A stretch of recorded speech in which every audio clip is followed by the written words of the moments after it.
Back with you on the Newsfeed PM. Thanks for staying on. A new thriller is set to get South Africa talking. It's called Ben Made It. It blends science, perseverance, and human emotion to weave together a compelling narrative. The film is set to make its world premiere at the 7th Joburg Film Festival. That's in March. And here to tell us more about the movie, we're joined by the director, Pheello Makosholo, otherwise just known as PJ, and producerThabang Mathumetse. Gentlemen, good to have you, and thank you very much for coming on. Firstly, congratulations on making it. Thank you very much. Thank you so much. It's an interesting story because, you know, 2020 is not far off. It's just the other day. Remember when we were all locked in our homes? At least we got to travel because we were a part of the media and sharing information. But it was very, you know, something that if you asked me 20 years ago, I've thought, nah, that would never happen. Now it happened.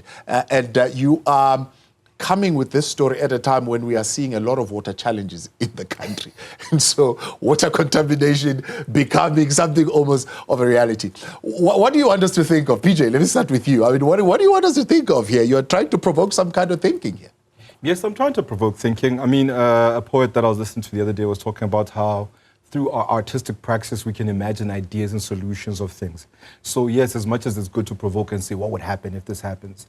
I also imagine a possible solution, and maybe we agitate for a new solution.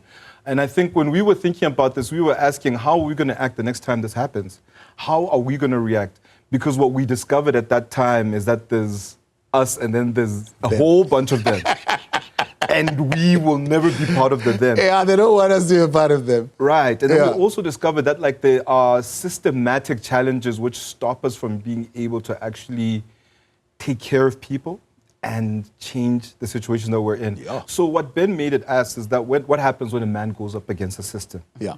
And with water, what's really scary about it is that it's systematic. So when we get things wrong, it affects. It always goes towards water. Yeah. Think about it. When we let people build anywhere near the UXK, you find them in Pretoria the next day, right? When it floods. And then like we've got like pipes that are old, so people are getting sick.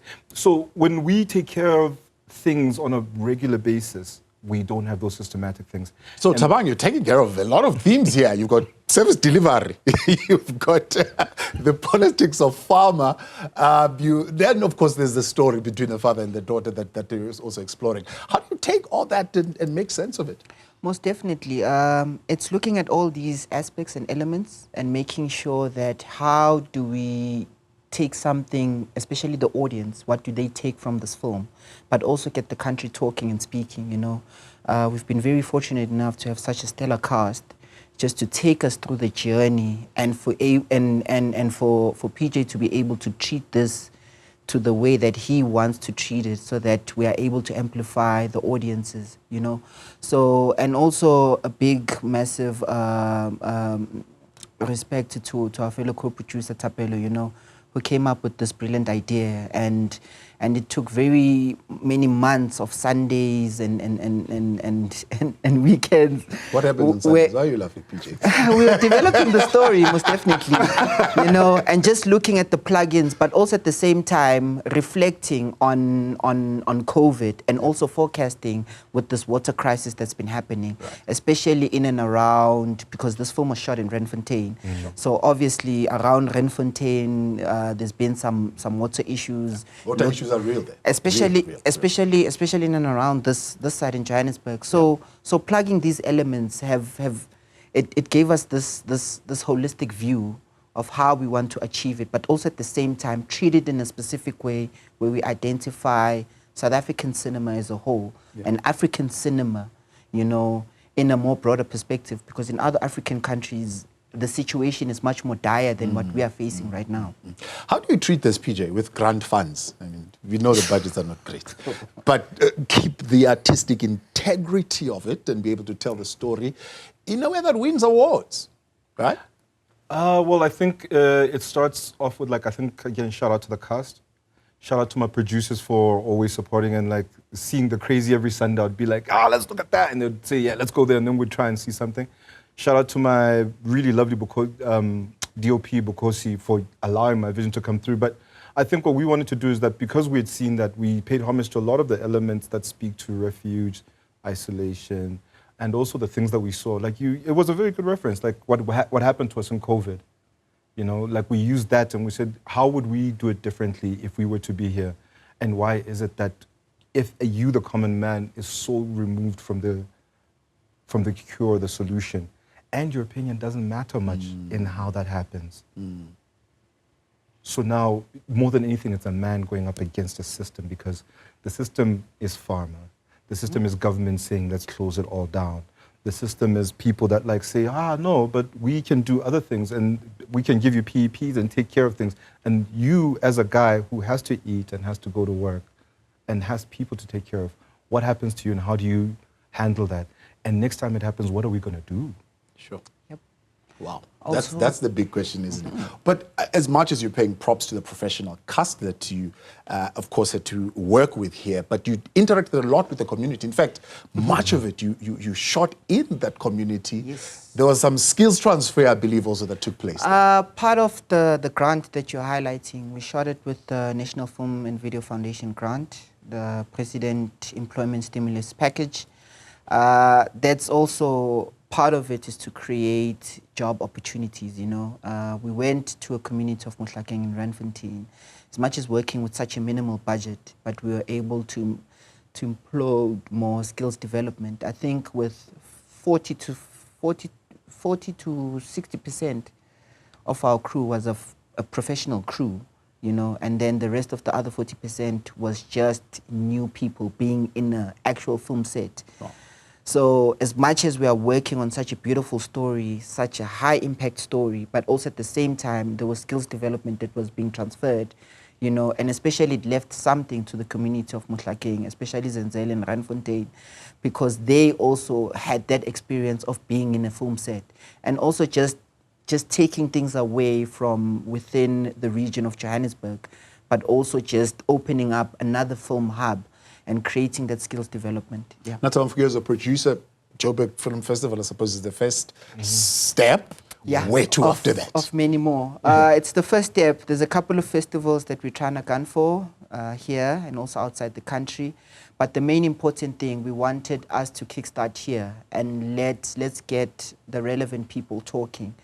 And it's a nicer way that we are premiering at the Joburg Film Festival with Johannesburg having such a water crisis. And we need to start there and get us talking, you know, especially with the story between the father and the daughter, but also looking back from post-COVID and reflecting what we went through during COVID, you know. And using these elements and juxtaposing that, we just want to make sure that that experience, it's something that the audience can take from. And also the main important thing, the story of resilience and passion, especially going through the means of a normal guy. I think the typical stories of South Africans is that it's a typical hero's journey.